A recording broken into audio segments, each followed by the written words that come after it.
Hello everyone. इससे previous video में मैंने तुम्हें असाइनमेंट से रिलेटेड कुछ क्वेश्चंस कराए थे, उसी को अभी हम वापस कंटिन्यू करेंगे। तुम्हारा क्वेश्चन है, find the assignments of the following curve. Find the assignment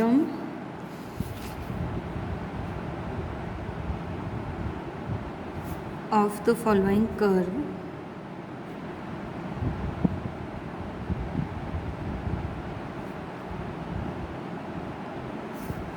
equation मुझे गिवन है कर्व की y³ minus x² minus 2xy² plus 2x³ minus 7xy plus 3y² plus 2x² plus 2x plus 2y plus 1 equal to 0। ये मुझे curve की equation given है, इसके लिए मुझे असाइनमेंट्स निकालना है। तो देखो, सबसे पहले तो हमें पता है हम हाईएस्ट डिग्री देखेंगे, तो इस गिवन इक्वेशन की हाईएस्ट डिग्री मेरी क्या है, 3 है। ठीक है, तो लिख लो, in given equation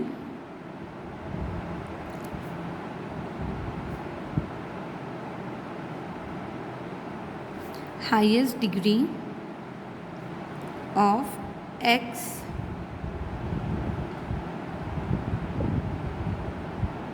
and y is 3। x की मैक्सिमम डिग्री भी 3 और y की मैक्सिमम डिग्री भी 3 है। ठीक है, and there coefficient is constant. देखो, x³ का कोएफिशिएंट क्या है, 2, और y³ का कोएफिशिएंट क्या है, 1 है ना। देयर कोएफिशिएंट इज कांस्टेंट, दोनों ही मेरे कांस्टेंट टर्म है। देयरफॉर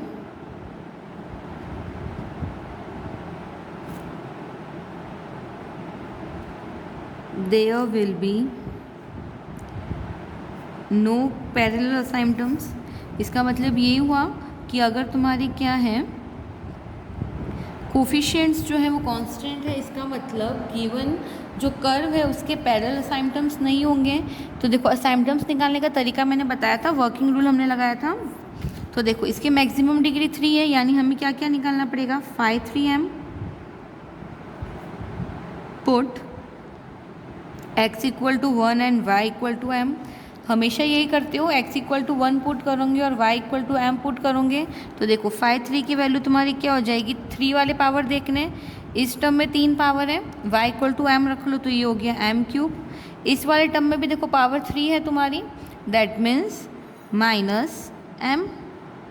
इसमें अगेन पावर 3 है, यानी माइनस 2m² प्लस 2। और किसी में पावर 3 है, नहीं है ना, यानी इन चारों टर्म में तुम्हारी पावर 3 थी, तो तुमने वैल्यूज़ पुटअप कर ली। ये तुम्हारे पास आ गया फाई 3, इसको ले लो इक्वेशन नंबर 1। अब हम फाई 2 निकालें, तो देखो फाई 2 तुम्हारा क्या हो जाएगा, 2 वाली टर्म देखनी है, इसमें पावर तुम्हारी 2 है, यानी वैल्यू रख लो, तो ये हो जाएगा माइनस 7m प्लस, इसमें देखो पावर 2 है, यानी 3m² प्लस 2। ये 2 पावर वाले टर्म थे तुम्हारे फाई 2, इसको ले लो इक्वेशन नंबर 2। ठीक है,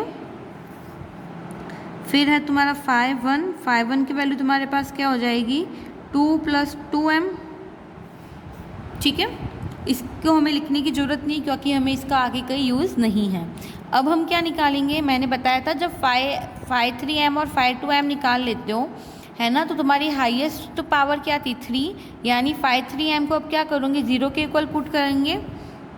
putting phi 3m equal to 0, phi 3m equal to 0 रख लो, तो फाई 3m की वैल्यू तुम्हारे पास क्या थी,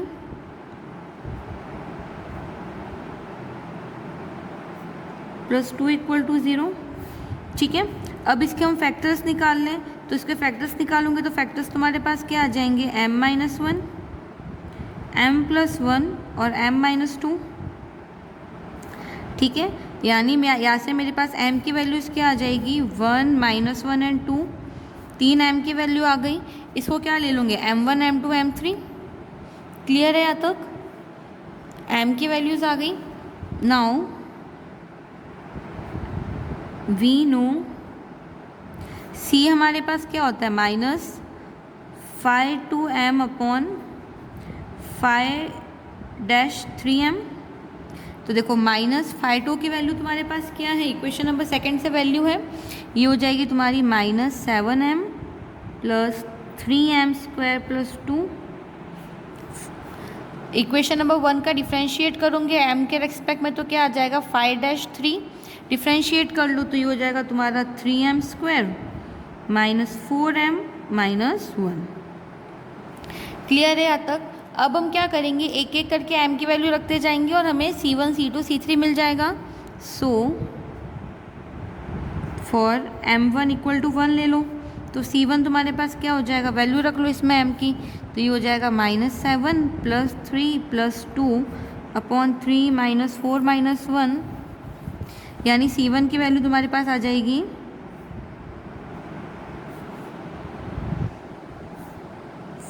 3n -4 -1 -2, दैट मीन्स इसकी वैल्यू आ गई तुम्हारे पास -1।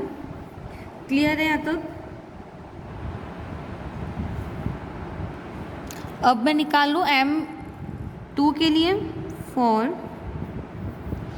m2 = क्या ले लूँगे -1, तो तुम्हारे पास c1 आ जाएगा -7m plus 3 plus 2 upon 3 plus 4 -1। ठीक है, तो इसकी वैल्यू तुम्हारे पास आ जाएगी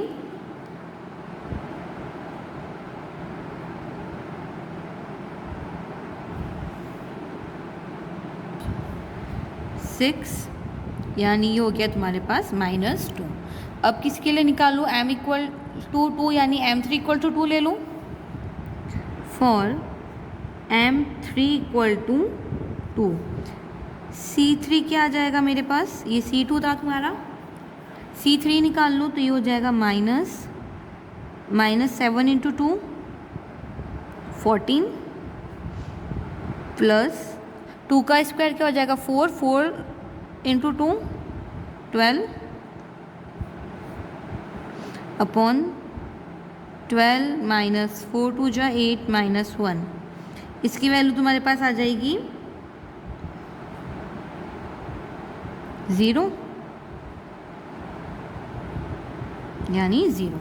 सो हमारे रिक्वायर्ड असाइनमेंट्स क्या हो जाएंगे, सो आर रिक्वायर्ड असाइनमेंट्स आर, पहला देखो क्या हो जाएगा y = m1x + c1, वैल्यूज़ रख लो तो ये हो जाएगी y = m1 क्या रखोगे तुम 1 और c1 तुम्हारा हो जाएगा -1। एक असाइनमेंट तो ये आ गया तुम्हारे पास। दूसरा इधर देख लो, y = m2x + c2, वैल्यूज़ रख लो तो m2 तुम्हारे पास क्या था -1, ठीक है, तो ये हो जाएगा तुम्हारा -x और इसमें c2 की वैल्यू क्या थी -2। ये तुम्हारे पास दूसरा असाइनमेंट आ गया। इसको अगर सिंपलेस्ट फॉर्म में लिखना है तो x इधर ट्रांसफ़र कर लो, +2 = 0। इस फॉर्म में भी लिख सकते हो और इस फॉर्म में भी लिख सकते हो। इस वाली इक्वेशन को भी क्या कर सकते हो, इस फॉर्म में भी लिख सकते हो इसको, और इस फॉर्म में, दोनों ही तुम्हारे मतलब सेम देगा।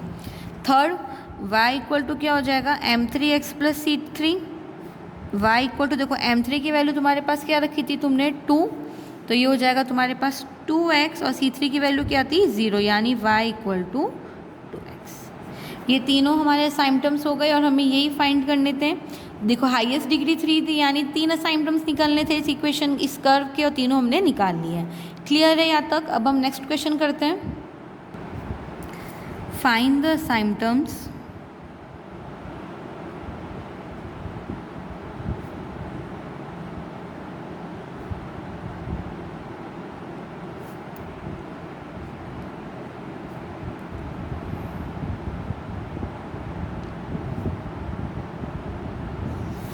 कर्व गिवन है मुझे x³ + 3x² y -4y³ -x + y + 3 = 0। इस कर्व के लिए मुझे असाइनमेंट्स फाइंड करना है। तो देखो इसमें भी मेरा क्या है, मैक्सिमम डिग्री 3 है और उसके जो कोफिशिएंट है वो मेरे पास क्या है, कांस्टेंट है। यानी मेरे पास क्या हो जाएगा, पैरेलल असाइनमेंट्स नहीं निकलेंगे, मुझे वही 5 वाला तरीका मुझे यूज़ करना पड़ेगा। क्लियर है यहाँ तक? तो सोल्यूशन क्या हो जाएगा, सेम लाइन लिखूंगी, maximum degree of given curve is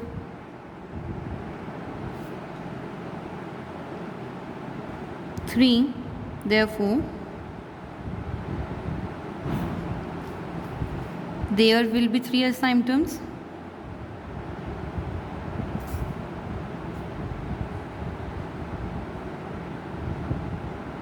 and since coefficient of maximum degree is constant,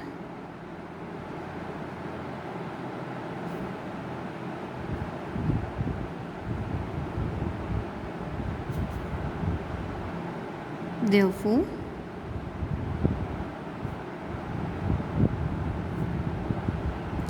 there will be no parallel asymptotes। Clear है यहाँ तक? यानी हमें क्या करना है, दूसरा वाला वर्किंग रूल लगाना है। So put x equal to 1 and y equal to m। ये इसके वर्किंग रूल में बताया था मैंने कि अगर ये वाली कंडीशन हमारे पास हो जाती है तो हम क्या करते हैं, x इक्वल टू 1 रखते हैं और y इक्वल टू m रखते हैं। देन देखो 5 3m तुम्हारे पास क्या हो जाएगा, m वाली डिग्री देख लो, ये क्या हो गया 1 plus 3m minus 4m cube. ठीक है, इसको ले लो इक्वेशन नंबर 1। 5 2m निकाल लें तो देखो 2 वाली तो इस इक्वेशन में हमारे पास टर्म ही नहीं है भाई, ऐसा कोई टर्म ही नहीं है ना जिसका जो डिग्री है वो हमारे पास 2 हो। तो 5 2m इक्वल टू क्या हो जाएगा 0। फिर हम क्या निकाल लें, 5 1m निकाल लें। देखो 5 1m क्या हो जाएगा तुम्हारे पास -1 प्लस m, या फिर इसको क्या लिख सकते हो m-1। क्लियर है यहाँ तक? ये हो गया तुम्हारे पास equation number 2 and equation number 3। Clear है यहाँ तक? अब हम क्या करेंगे, वही चीज़ है जो मैक्सिमम डिग्री वाला तुम्हारा जो 5 है, यानी 5 3m इक्वल टू क्या करोगे, 0 पुट कर लोगे। Put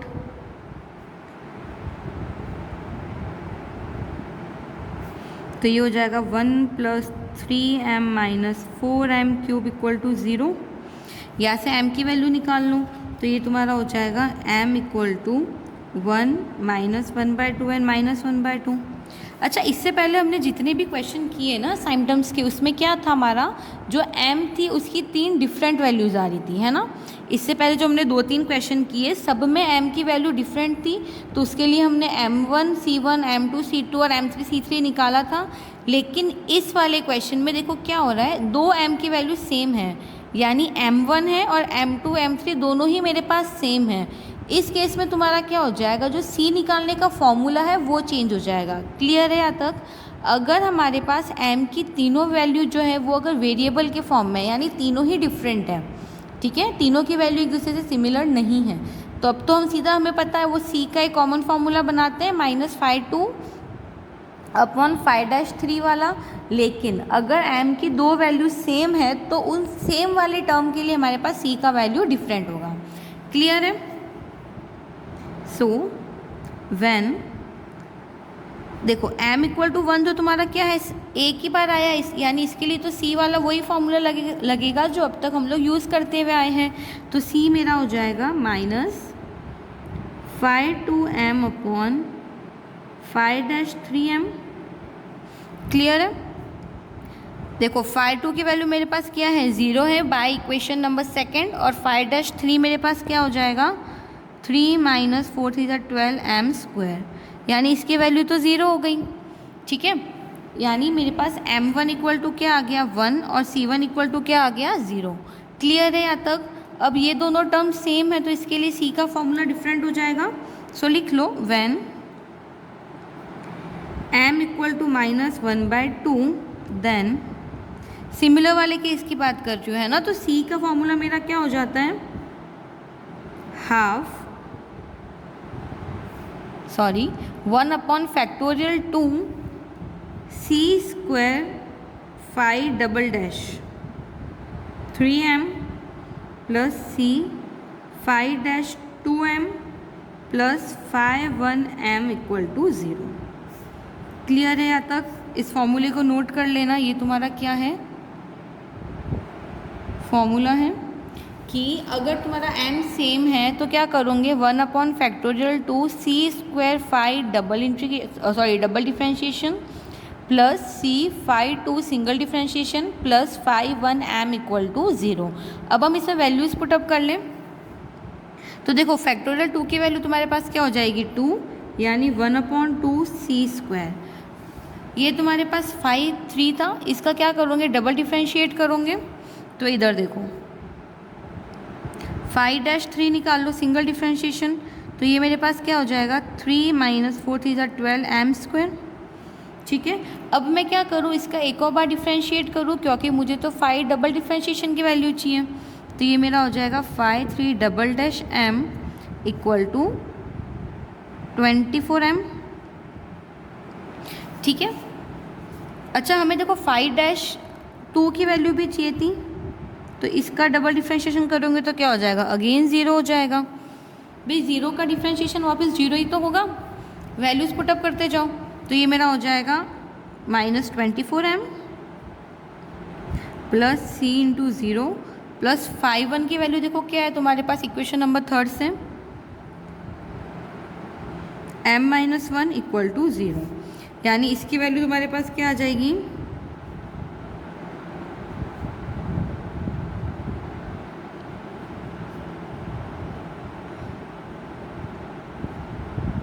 m - 1 equal to 0।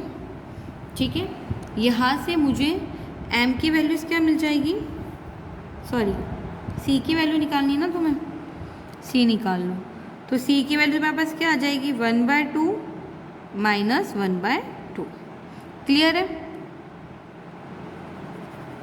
एक स्टेप और बढ़ा लो, m की वैल्यू पुट करोगे ना पहले, तो m इक्वल टू -1/2 रख लो, तो ये हो जाएगा -12 minus plus 2 C square plus -1/2 - 1 equal to 0, यानी ये हो जाएगा मेरे पास, सॉल्व कर लो, ये हो जाएगा 12c स्क्वायर -3 इक्वल टू 0, यानी सी स्क्वायर इक्वल टू क्या हो जाएगा, 3/12 यानी 1/4। दैट मीन्स सी की वैल्यू आ जाएगी मेरे पास ±1/2। क्लियर है? यहाँ से सी की दो वैल्यू आ गई, एक को C2 बना लेना और एक को C3 बना लेंगे हम। क्लियर है? तो हमारे रिक्वायर्ड असाइनमेंट्स देखो क्या हो जाएंगे। So required asymptotes are y equal to m1 क्या लोगे 1, mx प्लस सी होता है ना, y equal to mx plus C, ये तुम्हारे स्टैंडर्ड फॉर्म होती है, रखते जाओ वैल्यू तो ये हो जाएगा तुम्हारा x और c इक्वल टू 0। ये तुम्हारी पहली असाइनमेंट्स। सेकंड के लिए क्या रखोगे, m इक्वल टू -1/2 यानी -1/2x प्लस एक बार c हमें क्या लेना है, एक बार c लेना है +1/2, तो ये हो गया +1/2। That means y equal to क्या आ जाएगा, तुम्हारे पास एलसीएम ले लो तो 2y + x - 1 इक्वल टू 0। एक बार हम क्या करेंगे, y इक्वल टू लेंगे -1/2x और -1/2, क्योंकि c की एक वैल्यू 1/2 थी और एक वैल्यू क्या थी मेरे पास -1/2। वैल्यूज़ रख लो तो ये हो जाएगा तुम्हारे पास, एलसीएम ले लेना, इसमें हो जाएगा 2y + x + 1 equal to 0 c। तो ये ABC जो है ये मेरी रिक्वायर्ड असाइनमेंट्स है। क्लियर है यहाँ तक? एक बार वापस देखो, ये क्वेश्चन एग्जैक्टली वैसा ही था जैसे हमने पहले क्वेश्चन किए हैं, सिर्फ क्या फ़र्क था, तुम्हारा m की दो वैल्यू सेम थी, तो अगर दो वैल्यू सेम होती है ना तो उसके लिए c निकालने का हमारा फॉर्मूला चेंज हो जाता है। तो हम ये वाला फॉर्मूला अप्लाई करते हैं और इस फॉर्मूले में वैल्यूज़ हमें पता है, हम रख सकते हैं क्योंकि मेरे पास 5 3 5 2 5 1 तीनों हैं, उनका हम लोग डिफ्रेंशिएट करके वैल्यू पुटअप करते हैं। तो इस फॉर्मूले से मुझे क्या हो जाएगा, c की दो वैल्यूज़ मिल जाएगी। भाई m तो हमें पता है ना -1/2 है, m की वैल्यू रख लो तो हमें c की वैल्यूज़ मिल जाएगी, दो वैल्यूज़ मिली। तो एक को C2 मान लो और एक को C3 मान लो, यानी अब मेरे पास क्या हो गया, M1 आ गया, M2 आ गया, M3 आ गया, C1 C2 C3 आ गया। तो मैं क्या कर सकती हूँ, असाइनटम्स बना सकती हूँ। ये मेरी असाइनटम्स की इक्वेशन होती है, y = mx + c। एक बार M1 C1 रखो, M2 C2 और M3 C3, ऐसे करके मुझे तीनों असाइनटम्स मिल जाएगी। क्लियर है यहाँ तक? आई होप ये वाला जो पैटर्न है क्वेश्चन का, जिसमें M की तीनों वैल्यूज़ जो होती है वो सेम होती है, या फिर ये कह सकती हो कि दो वैल्यूज़ तुम्हारी सेम होगी और एक डिफरेंट होगी, उसके लिए फॉर्मूला अच्छे से समझ में आ गया होगा। इसके बाद वाले क्वेश्चन में दूसरे वीडियो में कराती हूँ। Thank you so much.